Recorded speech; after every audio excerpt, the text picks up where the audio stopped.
Hello dear students, how are you all? I hope you must be doing great as you are at home and should be taking good care of yourself.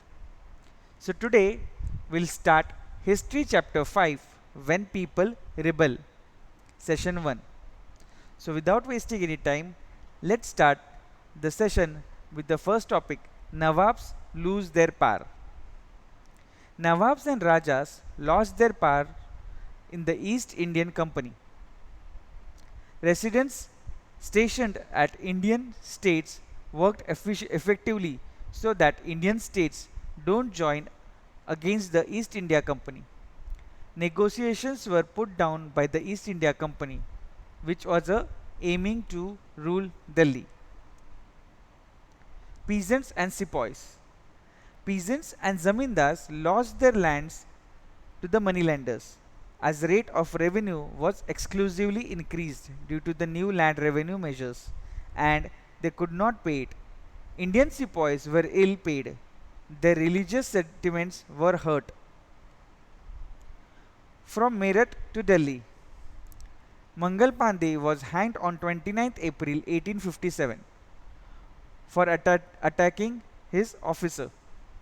On 9th May 1857, sepoys of Meerut were imprisoned as they refused to use the inflated rifle. On the 10th May 1857, army sepoys realized their sepoy campaigns and killed British officers.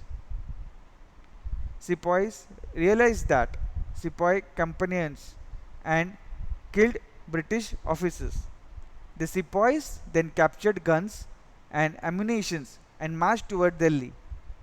The sepoys stationed at Delhi garrison welcomed the sepoys from Meerut. British officers were murdered.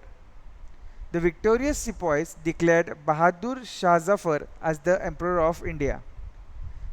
Zafar unwillingly blessed the rebels and appealed the rulers to form a confederacy against the British. The rebellion spread.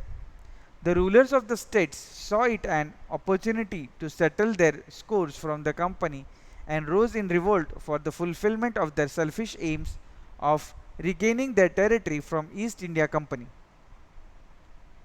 The company fights back. The company was determined to suppress the revolt with all its might.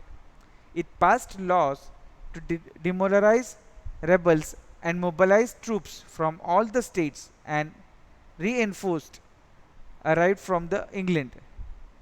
Delhi was recaptured and gradually other rebel states were also recaptured. Aftermath. In 1859, British regained control over the rebels. Parliaments put an end to the East India Company rule in India. Office of Secretary of State was created, which was to be advised by the Indian Council. Thus, government took the responsibility directly. Students, I hope you all have understood the topics covered in this session. As usual, I would like to advise you to read the textbook, write the hard words in your notebook 5 times, and listen to the video carefully, read the slides carefully for your better understanding. See you in the second session for more explanation and the topics. Take care of yourself, stay home, stay safe.